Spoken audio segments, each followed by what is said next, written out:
je reviens à l'idée de choix, à l'idée de décision, c'est que l'histoire de l'engrammage des croyances pessimistes, c'est pas que dans la tête, c'est pas que mental, c'est aussi cellulaire. C'est cellulaire. C'est écrit dans le corps. Et quelqu'un comme Bruce Lipton, par exemple, hein, son œuvre majeure, c'est la biologie des croyances. Mhm. Bruce Lipton, il en parle beaucoup, il le raconte tout le temps, c'est toujours ça qu'il raconte. Il a découvert que, donc, on est fait de plein de cellules. Hein. On héberge plein de bactéries, mais ce n'est pas des bactéries que je vais parler. Et nos cellules, l'intelligence de la cellule est dans sa membrane, donc dans ce qui fait contact avec l'extérieur. Et la cellule, en fonction de notre histoire, hein, de ce avec quoi on est né, quoi, elle va activer des récepteurs à la surface qui vont appeler des neurotransmetteurs qui vont être, je vais dire pour faciliter les choses, pessimistes ou optimistes. Mhm. Soit tu vas envoyer du cortisol, soit tu vas envoyer des endorphines, etc. Mm. Donc là, c'est un dialogue. Et la cellule, elle dit au cerveau, allez, envoie, nourris-moi. Mais on est addict au malheur culturellement. La plupart des gens sont addicts au malheur. C'est une véritable addiction. Donc on a les récepteurs cellulaires, les portes ouvertes pour accueillir les neurotransmetteurs qui alimentent le malheur. Mais vraiment comme quelqu'un qui est comme un héroïnomane, quoi. Mhm. Et donc, on peut faire le choix, mais en se faisant aider. Hein. Moi, je l'ai fait, mais je ne l'ai pas fait toute seule. Hein. Ouais, moi non plus.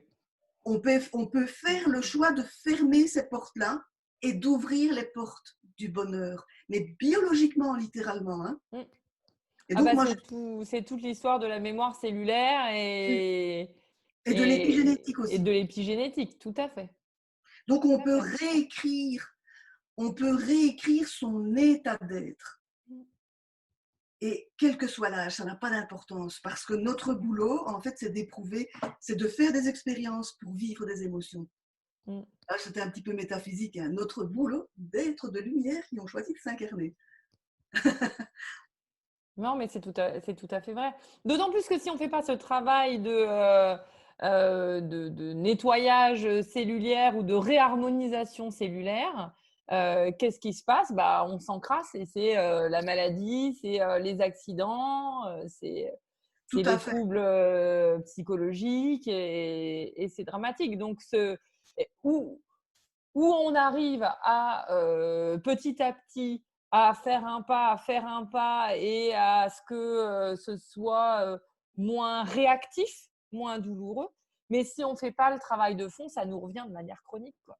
C'est vous nettoyez une pièce, puis il y a la poussière qui retombe. Vous nettoyez une pièce, il y a la poussière qui retombe. Vous nettoyez une pièce. Ouais, oui, tout à fait. Il y a quelques mois, j'ai rencontré une personne qui habite loin, mais qui passait par mon coin parce qu'elle allait voir sa maman qui était dans une maison pour personnes âgées. Hein.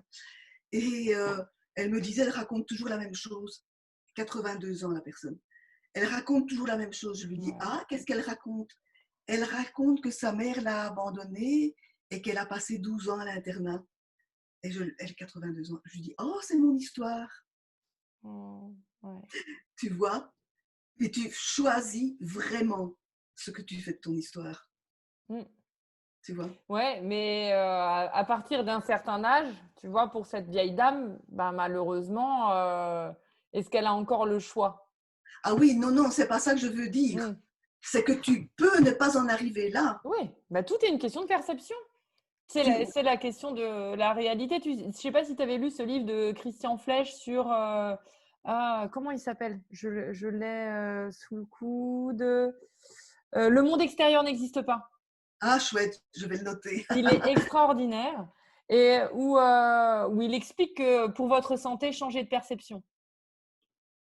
Et où, tu sais, il travaille beaucoup par métaphore. Oui, C'est pour ça que j'aime particulièrement cet auteur.